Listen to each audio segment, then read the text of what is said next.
नहीं। अभी value of supply को आगे बढ़ाते हुए यहाँ पर रूल 31A हम कंप्लीट करने जा रहे हैं। रूल 31 तक पढ़ा दिया था मैंने, 27 से 31 तक कंप्लीट कर लिया था। 31A अपन पढ़ रहे हैं। ये उस सिचुएशन में जब बात आती है लॉटरी, बेटिंग, गैम्बलिंग और हॉर्स रेसिंग की, तो वहाँ पे सेक्शन 31A लगता है। और स्पेशली जब हम लॉटरी की बात करते हैं तो वहाँ पर लगता है 31A2। ठीक है, तो यहाँ पे एक प्रोविज़न है deemed value of supply of lottery. तो लॉटरी का एक प्रोविज़न है, इसमें चेंजेस आया हुआ है।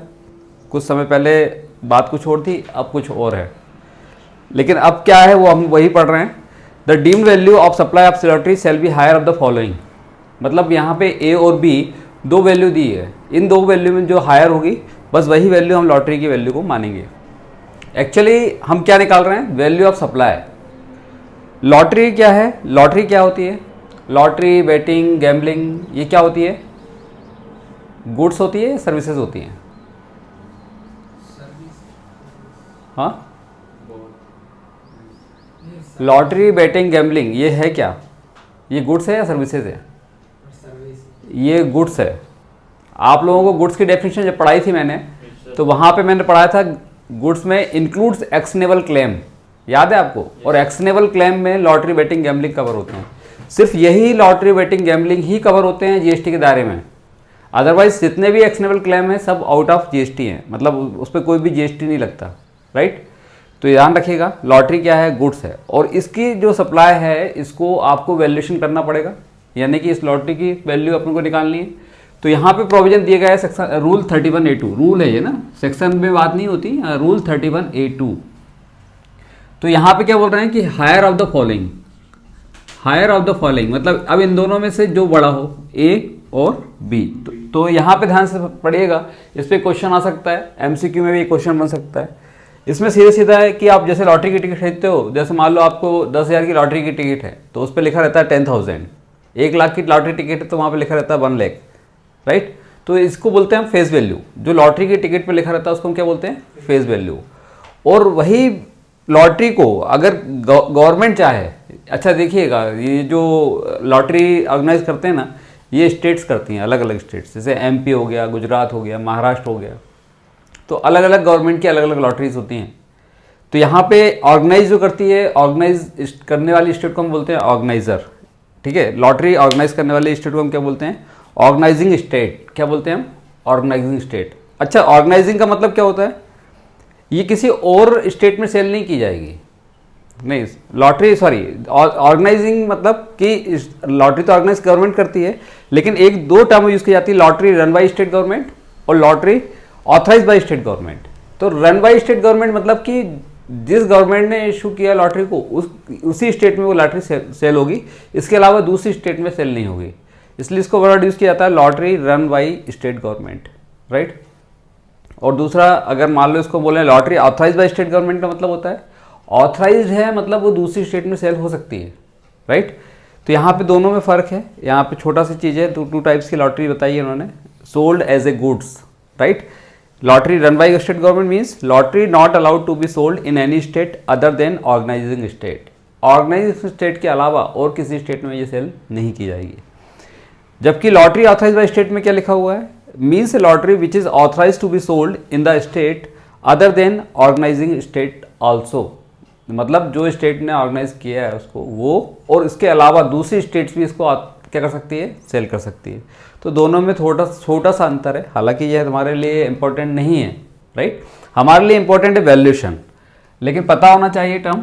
तो यहाँ पे हायर वैल्यू जो दोनों में बड़ी होगी उसको हम वैल्यू मान लेंगे। एक वैल्यू है आपकी 100 divided by 128 of the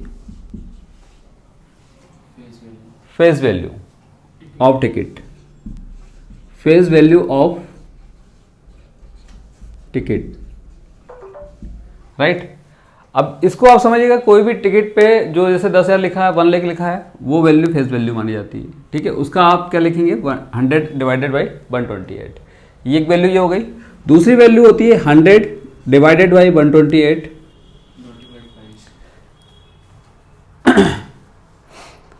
of the price as notified, of the price as notified. अब ये नोटिफाइड कहाँ होगी? अब देखिए गवर्नमेंट इशू कर रही है ना, तो नोटिफाइड कहाँ करेगी गवर्नमेंट? अपने ऑफिशियल गजट में, राइट। तो ऑर्गेनाइजिंग स्टेट जो भी होगी वो अपने ऑफिशियल गजट में उसको क्या करेगी? नोटिफाइड करेगी। तो इसको हम बोल सकते हैं कि 100 divided by 128 of the price is notified in the, कहाँ नोटिफाइड करेगी? Official gazette, right. Official gazette, gazette में मतलब आप जानते हो कि हर सरकार का एक ऑफिशियल गजट होता है, वहाँ पे जाकर उसको नोटिफाइड कर देगी, ठीक है। तो official gazette in the organising state, by the organising state, ठीक है। क्या लिखा है? Official gazette by the organising state, ठीक है। तो ये चीज़ आपको पता होना चाहिए लॉटरी के मामले में। ये वाली वैल्यू जो दोनों में ज़्यादा हो वो उसकी वैल्यू। इस पर छोटा सा क्वेश्चन आ जाएगा, लॉटरी टिकट का फेस वैल्यू दे देंगे। देखो लिखा भी है, क्वेश्चन पढ़ ही लेते हैं। एक क्वेश्चन है एग्जाम्पल नंबर 25, पढ़ लीजिए जल्दी से। एक छोटा सा चैप्टर है, छोटा सा, आपको एकदम से क्लियर हो जाएगा। State government authorise a lottery whose particulars are is under, face value दी हुई है पर टिकट पे 1000, सुन रहे हैं आप लोग। The price is notified in the official gazette 600। देखो एक आपको फेस वैल्यू भी दी हुई है, कितनी है? 1000, और प्राइस जो नोटिफाइड की गई वो कितनी है? 600। ये आपको दिया हुआ है। अब बताइए इसकी वैल्यू क्या होगी? आप बता सकते हैं इसकी वैल्यू क्या होगी? आपको क्या करना पड़ेगा? पहले ए निकालना होगा, 100 डिवाइडेड बाई 128 इंटू 1000 जो आएगा, फिर 100 डिवाइडेड बाई 128 इंटू 600। ऑब्वियसली ऊपर वाला आएगा ज़्यादा क्योंकि ये 1000 है, तो यहाँ पे ऊपर वाला जो होगा इसका जो आंसर होगा वही उसकी वैल्यू निकाल ली जाएगी, राइट। अब इन्होंने ये आराम से आपसे बन जाएगा, कोई भी रॉकेट साइंस नहीं है इसमें, बस आपको ये चीज़ याद रखनी चाहिए बस, राइट। इसमें एक चीज़ हो, यहाँ पर अगर मान लो 600 की जगह 1050 होता तो क्या होता? यहाँ पे 600 की जगह अगर 1050 नोटिफाइड होता तो आपका आंसर क्या होता? आंसर फिर आपका नीचे वाला हो जाता, क्योंकि मैक्सिमम वैल्यू यही वाली आती है, हायर मतलब हायर वैल्यू यही वाली आती है, राइट। तो आराम से आप कर लोगे, इसको आप कर लीजिएगा। बोनस नंबर है इसमें, एक नंबर छुपा हुआ है, राइट। चलिए अब इसके बाद अपन बात करते हैं value of supply of actionable claim in the form of chance to win in betting, gambling और horse racing in race club. अब देखिए बेटिंग, गैम्बलिंग और हॉर्स रेस में क्या होता है? चांस है, जीत भी सकते हैं और हार भी सकते हैं, राइट। अब यहाँ पे जो भी इसमें वैल्यू है ना, सिंपल है। इसमें आपको जो भी वैल्यू मतलब कि जितनी की शर्त लगाई गई है, जितनी की भी शर्त लगाई गई है 100% वैल्यू ही इसकी वैल्यू मान ली जाती है। कोई बोलेगा 50,000 की शर्त, 50,000 वैल्यू हो गई, 1 लाख का तो 1 लाख हो गया। तो बस इसमें सिंपल है, इसमें कोई भी चीज़ अलग से पढ़ने की आवश्यकता नहीं है। 31A3 फिर आता है value of notified supplies, the value of notified supplies. अब यहाँ पे कुछ सप्लाईज को नोटिफाइड कर दिया है जिसका स्पेशल तरीके से वैल्यूएशन किया जाता है, स्पेशल तरीके से। और एक बात बता दूं, ये जो वैल्यूएशन है ना ये ऑप्शनल है, सप्लायर चाहे तो कर सकता है और नहीं करना है तो मत करे, जैसा होता है वैसा कर ले, ठीक है। ये एक्चुअली क्या होता है कि प्रैक्टिकल डिफिकल्टीज की वजह से ये ऑप्शंस दिए गए हैं। जैसे कि मैं एग्जांपल के लिए बोलूं, जैसे कि यहाँ पे लिखा है determination of value in respect of certain supply rule 32। अब हमने रूल 31 खत्म कर चुके हैं कंप्लीटली, राइट। अब हम बात कर रहे हैं रूल 32 की। वैल्यू ऑफ सप्लाई के चैप्टर में रूल 32 पर हम आ चुके हैं।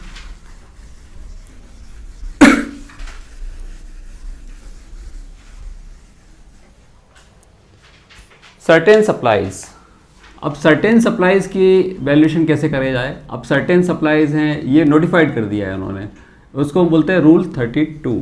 क्या बोलते हैं? रूल 32। और यहाँ पे लिखा हुआ है notwithstanding anything contain in the provision of this chapter the value in respect of supplies specified below shall at the option of the supplier, लिखा हुआ है, इसको आप अंडरलाइन कर लीजिए। At the option of the supplier be determined in the manner provided hereinafter. तो अभी सबसे पहले अपन बात करते हैं value of supply of services in relation to purchase और cell of foreign currency in money changing, including money changing. देखो आप जब फॉरेन जाते हो, अब्रॉड जाते हो ना, तो आप पहले इंडियन करेंसी लेके नहीं जाओगे। आप वहाँ पे जैसे डॉलर की जरूरत होगी तो डॉलर ले जाओगे, पॉन्ड्स की जरूरत होगी तो पॉन्ड्स ले जाओगे। तो ये कहीं ना कहीं आपको इंडियन करेंसी से आपको उस करेंसी फॉरेन करेंसी में कन्वर्शन चाहिए ही चाहिए होगा। और इसकी सर्विसेज दी जाती है किसके द्वारा? इसके लिए मनी चेंजर लोग हैं, ऑथराइज्ड बैंक्स हैं, ये लोग ये काम करते हैं। अब ये लोग जो सर्विसेज दे रहे हैं ना, इसका वैल्यूएशन आप कैसे करेंगे? जैसे मान लो मैंने 5 लाख रुपीज़ का मुझे डॉलर चाहिए, तो 5 लाख रुपीज़ में उसके पास ले जाऊंगा तो वो मुझे 5 लाख के डॉलर देगा। बदले में वो सर्विसेज जो दी है उसका भी तो वैल्यू वो डिटरमाइन करना चाहेगा। वो ये बोलेगा ना कि भाई मैंने आपके लिए हेल्प करी है, 5 लाख के बदले में मुझे 5 लाख का चीज़ मिल जाएगी वैल्यू, तो फिर वो सप्लाई सर्विसेज की भी नहीं होगी और गुड्स की भी नहीं होगी। बताओ क्यों नहीं होगी? क्योंकि मनी और सिक्योरिटीज ना तो गुड्स होती है और ना सर्विसेज होती है, राइट।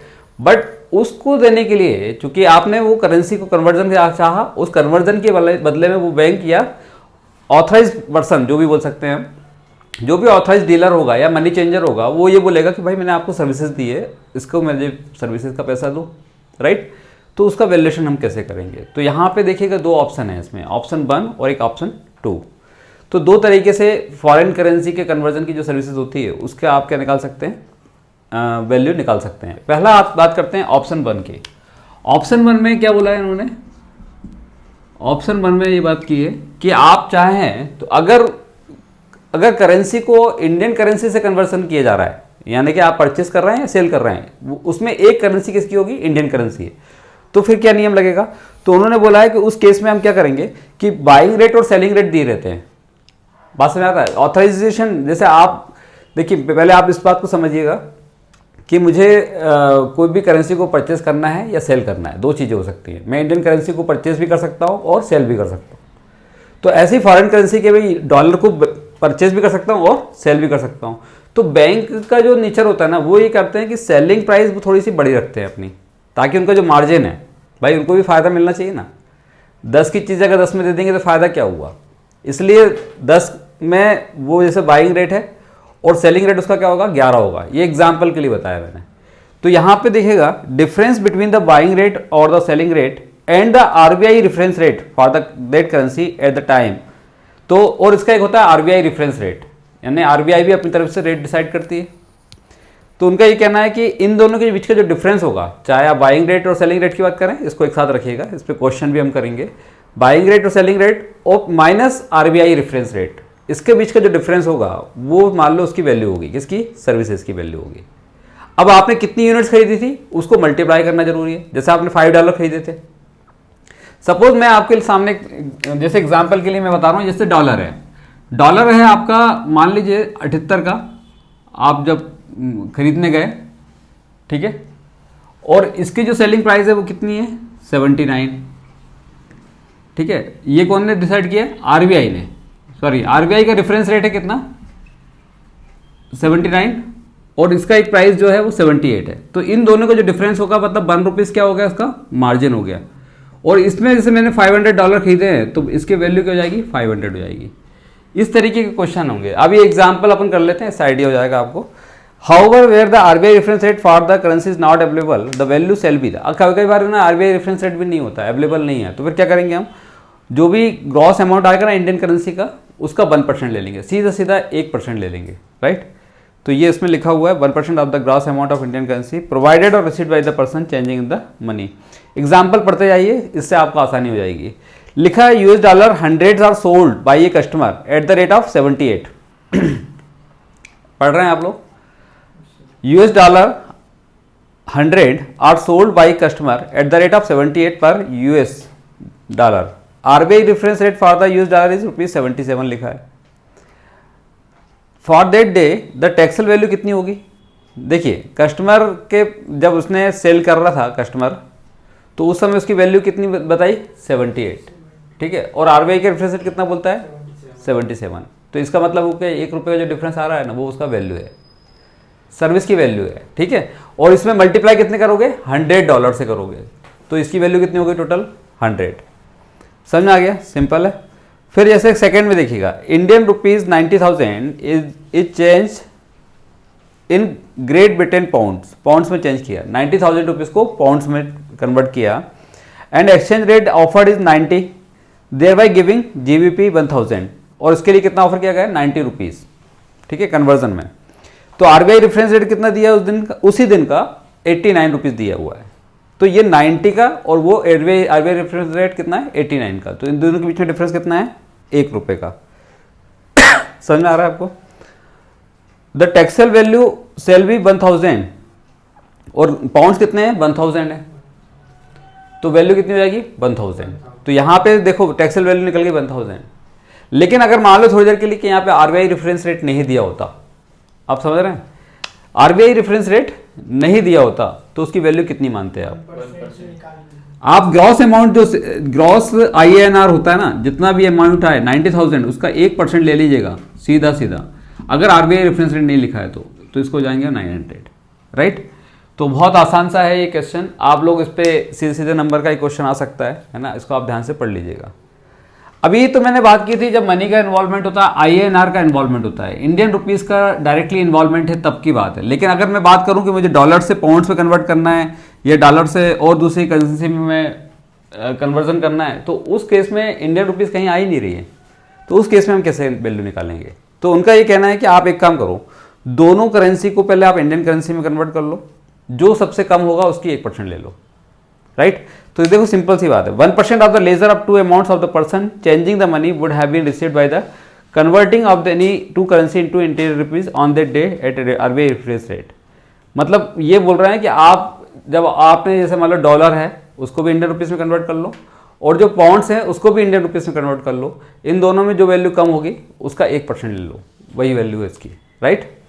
तो इस तरीके से आपको क्वेश्चन करना होगा। ये हो गया ऑप्शन 1 मनी चेंजिंग। देखो ये बहुत एक्स्ट्राऑर्डिनरी टाइप का लग रहा होगा, ये हमारे सिलेबस में डाल के रखा हुआ है, हालांकि ये हमारे लिए डालना नहीं चाहिए था उनको, लेकिन ये सर्विसेज की वैल्यू है। अगर आप मनी चेंजर की बात करें या ऑथराइज डीलर की बात करें तो उस केस में आपको इस तरीके से वैल्यूएशन करना होगा। ये तो एक हो गया ऑप्शन 1, इसमें एक और ऑप्शन देके रखा हुआ है। एक और ऑप्शन क्या दिया है ऑप्शन 2 में, ये ऑप्शन थोड़ा सा अलग टाइप का है, ये ऐसा लगेगा जैसे अपन इनकम टैक्स में स्लैब पढ़ते हैं ना, वैसे टाइप का ऑप्शन है। सीधा सीधा ऑप्शन 2 में क्या लिखा हुआ है, ऑप्शन 2 यहां पे ये बोल रहे हैं कि अगर आप कन्वर्जन जो कर रहे हो gross amount of currency exchange up to 1 lakh, 1 lakh रुपए तक का अगर आपका एक्सचेंज कर रहे हो तो आपको क्या करना है 1% ऑफ द ग्रॉस अमाउंट और 250 विच एवर इज हायर। यानी कि कन्वर्जन अगर आपने 1 लाख रुपए तक का एक्सचेंज करना चाह रहे हैं आप, तो 1 लाख रुपए तक का अप टू 1 लाख तक में क्या करेंगे आप, इसका कितना परसेंट लेंगे 1%, ठीक है। 1% ऑफ दी क्या लिखा है हाँ 1 लाख, ठीक है, ग्रॉस अमाउंट, तो 1% ऑफ दी ग्रॉस अमाउंट। आगे बताओ क्या लिखा है, इसको पूरा लिख लो, ऑफ करेंसी एक्सचेंज, ठीक है। जिस करेंसी को भी आपने एक्सचेंज किया उसका ग्रॉस अमाउंट का 1% और बी 250 रुपीज, ये बाय डिफॉल्ट दिया हुआ है, विच एवर इज हायर। मतलब अगर मैं ये बोलूं कि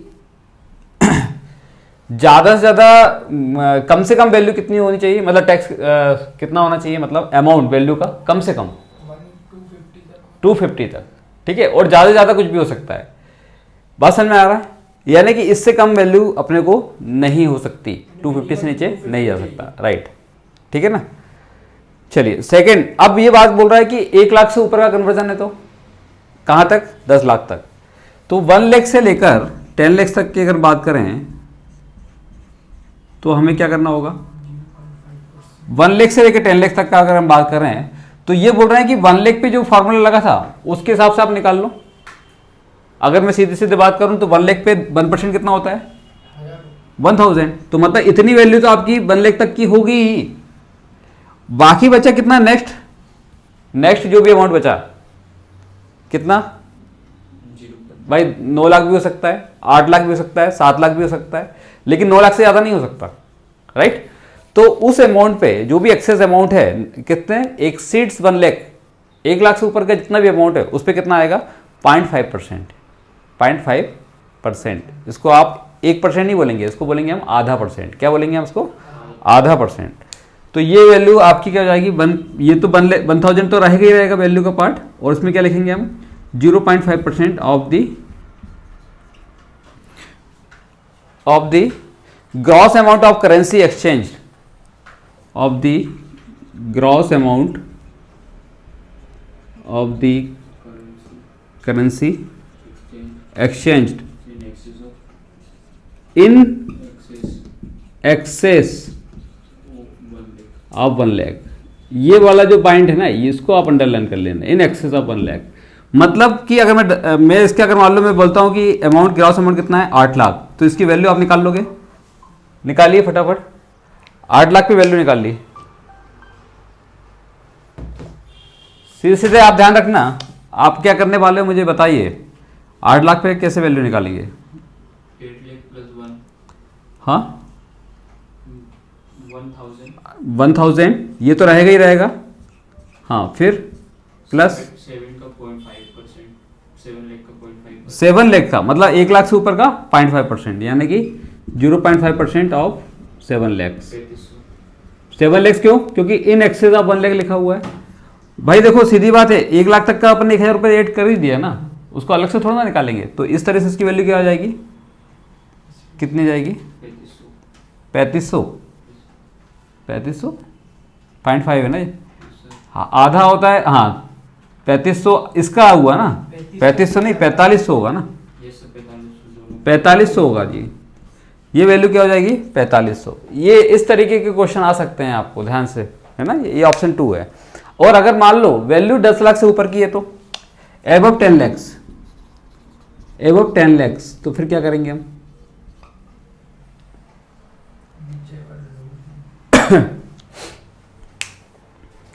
आप लोगों को इनकम टैक्स का जब स्लैब पढ़ाया था ना मैंने, तो मैंने यही बोला था कि आप लोग है ना अमाउंट जो है ना, जैसे एक 10 लाख तक का आएगा, 10 लाख तक में कितना टैक्स बन जाता है पता है आपको? हाँ इनकम टैक्स में कितना बनता है टैक्स? 5 लाख तक आपका 5% रहता है, तो 12,500 रुपये वो 5 लाख तक का, और 5 लाख से 10 लाख रुपए तक रहता है 20%, तो कितना होता है वो? 1 लाख।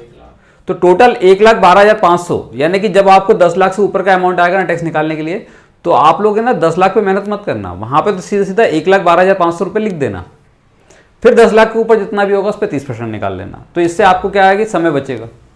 ये सब बताया था मैंने आपको, वैसे ही तो काम ये लोग कर रहे हैं। अब इन्होंने का ये कहना है कि अगर मैं 10 लाख तक की भी बात कर लूँ, यहाँ पे देखो एबव 10 लाख की बात कर रहे हैं ना ये, तो 10 लाख तक कितना लगता? 10 लाख तक लगता कितना? 1000 प्लस 0.5% ऑफ 9 लाख, ऐसे ही होता। तो इसकी वैल्यू कितनी होती? 1000 प्लस 4500, यानी टोटल हो गया 5500, राइट। अब मैं बोल रहा हूं कि अब एबव 10 लाख की बात आएगी तो यहां पे मीटर कहां से चालू होना चाहिए?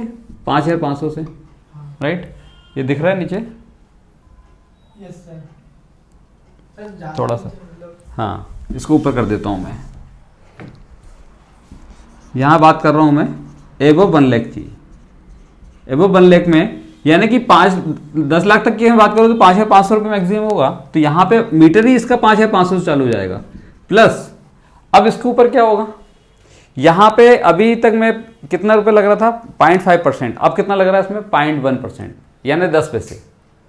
10 पैसे की बात हो रही है, अभी तक 50 पैसे की बात हो रही थी, अब कितनी हो रही है? 10 पैसे की। तो यहां पे देखिएगा 5500 0.1% of the gross amount of currency exchange in exchange of 10 lakh, right. तो ये आपका आएगा 1% ऑफ इन एक्सेस में क्या लेंगे आप? Of the gross amount of the currency exchange in excess of 10 lakh. ध्यान से देखिएगा ना, 10 लाख हो गया। अब यहां पे जैसे मैं 11 लाख की बात करूं तो 5500 रुपये प्लस 1 लाख का 0.1%, राइट। तो इससे आपको आंसर मिलेगा। लेकिन ये ए है और बी क्या होगा? इसमें 2 अमाउंट आते हैं, ध्यान रखना, शुरू वाले स्लैब में और बाद वाले स्लैब में, दोनों में से विच एवर इज हायर लेना है, ठीक है। लेकिन लास्ट वाले में क्या लेना है? विच एवर इज लोअर, क्योंकि ज्यादा से ज्यादा, क्योंकि ऐसे में तो करोड़ों रुपए का भी हो सकता है ट्रांजेक्शन, वो तो सामने वाला लुट ही जाएगा। इसलिए मैक्सिमम कितनी सर्विस की वैल्यू हो सकती है? 60,000। 60,000 से ज्यादा वैल्यू नहीं हो सकती, राइट। तो यहां पे मैक्सिमम देखिए, मैं अगर इनडायरेक्टली बोलूं तो कम से कम वैल्यू 250 होगी और ज्यादा से ज्यादा वैल्यू होगी 60,000, राइट। इस तरीके से समझिएगा। तो यहां पे पहली वैल्यू हो गई ए, दूसरी वैल्यू हो गई 60,000। तो यहां क्या लिख देंगे आप? विच एवर इज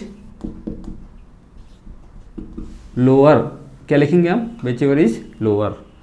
तो ये चीज़ आपको अच्छे से याद रखनी होगी। ये ऑप्शन 2 हालांकि बहुत मुझे नहीं लगता कि इस तरह के क्वेश्चन करने चाहिए उनको, बट ये है कि आपको ये ऑप्शन 2 पता होना चाहिए जिससे अपन फॉरेन करेंसी का कैलकुलेशन कर सकते हैं, राइट।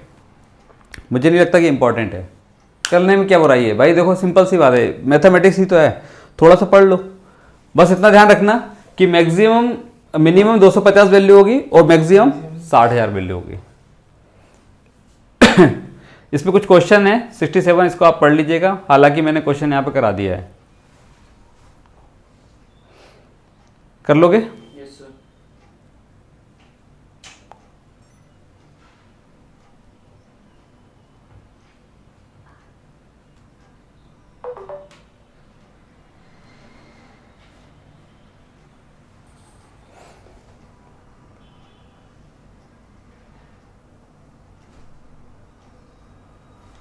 देखिए आपके पास दो ऑप्शन है ना, ऑप्शन 1 और एक ऑप्शन 2। इनका ये कहना है कि अगर आपने ऑप्शन 1 या ऑप्शन 2 में से जो भी चूज़ करना हो आपने कर लिया ना, तो पूरे साल भर यानी कि remaining part of the financial year आपको वही चलाना पड़ेगा, चेंज नहीं करना है। कभी ऑप्शन 1 ले लिया, कभी ऑप्शन 2 ले लिया, ऐसा नहीं करना है। तो कभी भी ध्यान रखना, ऑप्शन 1 और 2 में आपने एक बार जो ऑप्शन चूज़ कर लिया है उसको हम पूरे साल भर चलाना पड़ेगा, बीच में चेंज नहीं कर सकते, राइट। उसके बाद आसान सी चीज़ें, रूल 32(3) ये मैं बात कर रहा हूँ। देखो सर्टेन सप्लाईज की बात हो रही है, ध्यान से देखिएगा आप। सर्टेन सप्लाईज थोड़ी विचित्र टाइप की है। एक तो हो गई फॉरेन करेंसी कन्वर्जन से रिलेटेड हो गई, दूसरी हम बात कर रहे हैं एयर ट्रेवल एजेंट की, जो कि एयर टिकट बुक करते हैं। आप लोगों ने भी एयर टिकट बुक कराई होगी। एयर टिकट में क्या होता है, एयर टिकट में आप क्या करते हैं, जो किसी एजेंट के पास जाते हो और वो क्या करता है, उसको टिकट बुक करके देता है, तो वो भी तो सर्विस दे रहा है ना, उसकी वैल्यू कैसे निकालोगे? तो उन्होंने ये कहा कि एयर टिकट बुक कराया ना, तो उसकी सर्विस हम दो प्रकार से निकालेंगे, मतलब दो टाइप की बुकिंग हो सकती है। एक होती है डोमेस्टिक बुकिंग, यानी कि आप भोपाल से दिल्ली जा रहे हो या आसपास अपने देश में कहीं ना कहीं जा रहे हो, तो वो डोमेस्टिक बुकिंग होती है ना। उसकी वैल्यू होगी 5% ऑफ बेसिक फेयर। और अगर आप इंटरनेशनल लेवल पर बुकिंग करा रहे हो, आपको यूएस जाना है, दुबई जाना है, तो फिर उसका वैल्यू होगी 10% ऑफ द बेसिक फेयर। मतलब कि डोमेस्टिक में वैल्यू कम होगी और इंटरनेशनल पे वैल्यू ज़्यादा होगी, वहाँ 10% होगी। तो सिंपल सी बात बताऊँ, अगर बुकिंग आपकी, ये किसकी बात कर रहा हूँ मैं, एयर टिकट एजेंट की सर्विसेज की अगर मैं आपकी वैल्यू निकालूँ तो दो प्रकार से हो सकती है। एक होती है डोमेस्टिक बुकिंग के लिए। डोमेस्टिक बुकिंग में क्या होगा, 5% ऑफ दी बेसिक फेयर।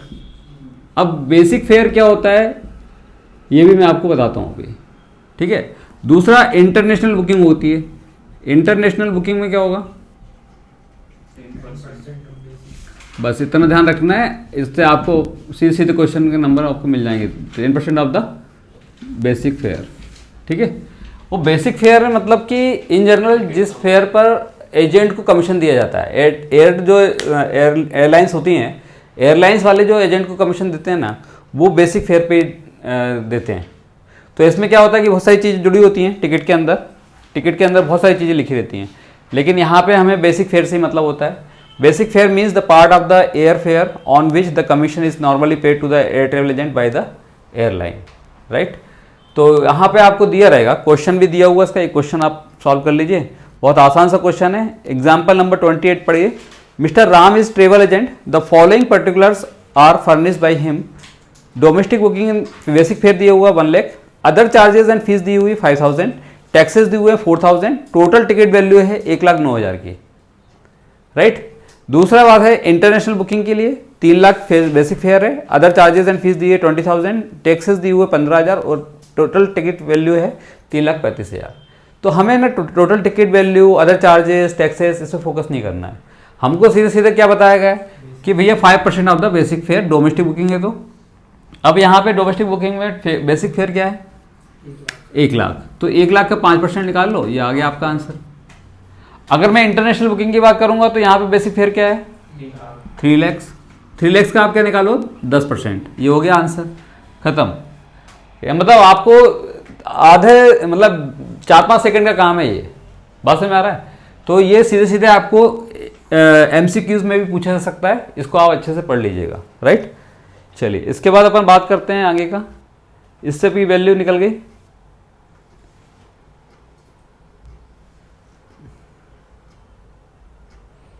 तो यहाँ पे कंप्यूटेशन ऑफ टैक्सेबल वैल्यू मतलब क्या होगी, एक तो 5000 आ जाएगी और प्लस क्या हो जाएगा 30,000, टोटल वैल्यू क्या हो जाएगी, वैल्यू 35,000। ठीक है, तो ये आपका आंसर हो गया। चलिए अब आगे बढ़ते हैं, अपन बात कर रहे हैं अब value of supply in relation to life insurance business.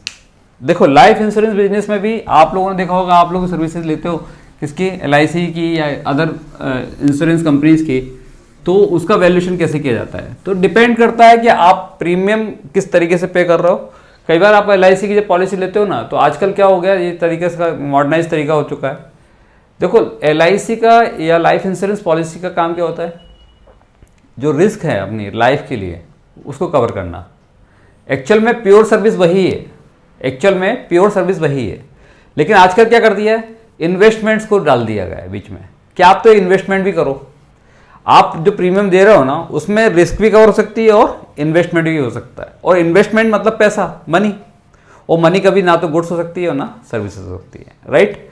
आप समझिएगा, तो जैसे मान लो मैं कोई प्रीमियम पे कर रहा हूँ LIC के अंतर्गत या कोई भी लाइफ इंश्योरेंस पॉलिसी ली है मैंने, तो उस पॉलिसी को पहले ही बता दिया जाता है कि आपने इसमें इन्वेस्टमेंट का पार्ट कितना है और रिस्क कवर कितनी हो रही है, राइट। तो ये अपने को पता होना चाहिए। तो मेरा ये मानना है कि कोई भी पॉलिसी अगर आप लेते हो तो उसमें दो पार्ट होते हैं, एक होता है रिस्क कवर और प्लस इन्वेस्टमेंट। अब इन्वेस्टमेंट आपकी कोई सर्विस का पार्ट नहीं है, ये तो आपका खुद का पैसा है, राइट। अगर मान लो इस पॉलिसी के केस में उसने प्रीमियम जो चार्ज की गई है वो प्रीमियम करी गई है 70,000 रुपीज़, और उसमें ये पहले बता दिया गया है कि इसमें से 50,000 रुपये आपका इन्वेस्टमेंट है और 20,000 रुपये आपका रिस्क कवर है, तो मुझे बताओ कि इसकी वैल्यू क्या होगी। इसमें से आप जो प्रीमियम निकालेंगे इन्वेस्टमेंट को, आप देखा जाए तो उसकी वैल्यू आप कैसे डिटरमाइन करेंगे, कैसे डिसाइड करेंगे। तो यहाँ पे ग्रॉस प्रीमियम जो दिए ना उसमें से इन्वेस्टमेंट वाला पार्ट आप माइनस कर दीजिएगा, तो वो आ जाएगा वैल्यू ऑफ सप्लाई, राइट। तो यहाँ पे 70,000 में से जो इन्वेस्टमेंट वाला पार्ट है 50,000 रुपये, इसको आप माइनस कर दो, बाकी आपका आ जाएगा वैल्यू ऑफ सप्लाई। ठीक है, यहाँ पे आपका GST बनेगा, राइट। तो आप देखिएगा जो पॉलिसी में इन्वेस्टमेंट पहले ही डिक्लेयर कर दी जाती है, तो आप लोग इसको ध्यान से पढ़ लीजिएगा, इन्वेस्टमेंट को माइनस करके आप निकाल लीजिएगा, वो आपका क्या निकल जाएगी, वैल्यू निकल जाएगी, राइट। अब कई बार क्या होता है कि single premium annuity policy not covered above, मतलब कि उसमें इन्वेस्टमेंट नहीं है। अब सिंगल प्रीमियम है मतलब कि सिर्फ एक बार देना, वन टाइम, और ये चलेगा आपका जब तक का उसका पॉलिसी का टेनर है। अब आप ये बोल रहे हैं कि इसकी वैल्यू कैसे निकालेंगे, तो उन्होंने बोला है कि जितने भी सिंगल प्रीमियम है ना, सिंगल प्रीमियम का 10%। अब इसमें वो 70,000 की हो प्रीमियम, 1,20,000 की हो, 2 लाख की हो, जितनी की भी हो, उस पर क्या निकालेंगे आप, 10%। यानी कि जब भी बात आएगी सिंगल प्रीमियम पॉलिसी की, सिंगल प्रीमियम पॉलिसी में आप क्या करेंगे, 10% आप निकाल लीजिएगा, किसका, सिंगल प्रीमियम चार्ज, जो भी आपका सिंगल प्रीमियम चार्ज किया गया उसका, राइट। अब यहां पे देखिएगा, ये वाली बात भी खत्म कर दी मैंने। अब देखिए ये सिंगल प्रीमियम में आप ध्यान रखना, इन्वेस्टमेंट वाली बात नहीं हो रही है, यहाँ पे इन्वेस्टमेंट वाली बात नहीं है, यहाँ पे पूरी रिस्क कवर है, लेकिन यहाँ पे क्या होंगे, सिंगल प्रीमियम पे 10% वैल्यू निकाल लेंगे। लेकिन अगर ऐसी कोई पॉलिसी है जो इन ऑल अदर केसेस, इसके अलावा, यानी कि वो सालों साल चलने वाली है, जैसे इस साल भी प्रीमियम दो, फिर नेक्स्ट अवाइड भी प्रीमियम दो, फिर अगले साल भी प्रीमियम दो, तो उस केस में हम कैसे उसकी वैल्यू निकालेंगे। तो यहाँ पे देखिएगा, ये सिंगल प्रीमियम को मैं यहाँ से अलग कर रहा हूँ, यहाँ से इसको अलग कर रहा हूँ। बात आ रही है कौन सी, वो पॉलिसी की जो कि आपकी वो सालों साल चलने वाली है। तो उसमें देखो फर्स्ट ईयर का जो होगा ना, फर्स्ट ईयर की जो प्रीमियम होगी, फर्स्ट ईयर की प्रीमियम, उसकी वैल्यू कैसे निकालेंगे हम, उसका लेंगे हम 25% ऑफ द प्रीमियम चार्ज। कितना लेंगे, 25% ऑफ द प्रीमियम चार्ज। ये फर्स्ट ईयर की बात हो गई। लेकिन उसके बाद वाले ईयर, यानी कि सब्सिक्वेंट ईयर में इसकी प्राइस कंपेरेटिवली क्या हो जाएगी, वैल्यू कम हो जाएगी, राइट। पहले साल में वैल्यू ज़्यादा है, फिर नेक्स्ट ईयर में क्या होगा, सब्सिक्वेंट ईयर में 12.5% हो जाएगी, 12.5% ऑफ द प्रीमियम चार्ज।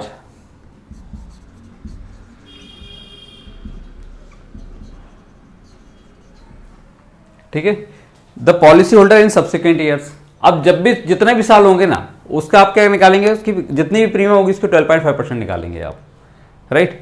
तो इस तरीके से आपको वैल्यू निकालनी पड़ेगी और यहाँ जाकर आपका ये वाला भी सेक्शन खत्म हो गया। देखो मैं आपको बताऊँ, ये रूल्स हैं एक्चुअली, सेक्शन नहीं है, रूल्स की बात कर रहा हूँ। सर्टेन सप्लाईज हैं, थोड़ा सा ना ये आप लोगों के लिए थोड़ी अलग दुनिया में ले जा रहा है, बस में आ रहा है। लेकिन सर्टेन सप्लाईज में ये बताना चाह रहा हूँ कि फॉरेन एक्सचेंज करेंसी का, दूसरा एयर ट्रेवल एजेंट का बुकिंग वाला, और तीसरा ये हो गया आपका LIC वाला, ठीक है। इसी के लिए और आगे बढ़ते हुए हम अगर बात करें तो सेकेंड हैंड गुड्स की हम बात कर सकते हैं। सेकेंड हैंड गुड्स आप लोग समझते हैं, यानी कि एक व्यक्ति उसको यूज़ कर चुका था, अब ये दूसरा व्यक्ति या तो वो पुराना गुड्स बेच रहा है, यानी कि सेकेंड हैंड गुड्स हो गया वो, राइट। तो where a textile supply is provided by person dealing in buying and selling of second hand goods that is use goods as such as, आपने जैसा कि तैसा आपने उसको बेच दिया हो सेकेंड हैंड गुड्स को, या फिर कुछ ऐसा वो कर सकते हो कि उसमें आप कुछ भी छोटा मोटा माइनर प्रोसेसिंग कर लिए, प्रोसेसिंग करने के बाद फिर उसको यूजेबल बना के फिर बेचा। तो दोनों ही की सिचुएशन यहाँ पे कवर की गई है सेकेंड हैंड गुड्स के लिए। Where no input tax credit has been availed, और उस गुड्स की बात कर रहे हैं जिस पे कोई भी किसी प्रकार का ITC आपको नहीं मिला है। सेकेंड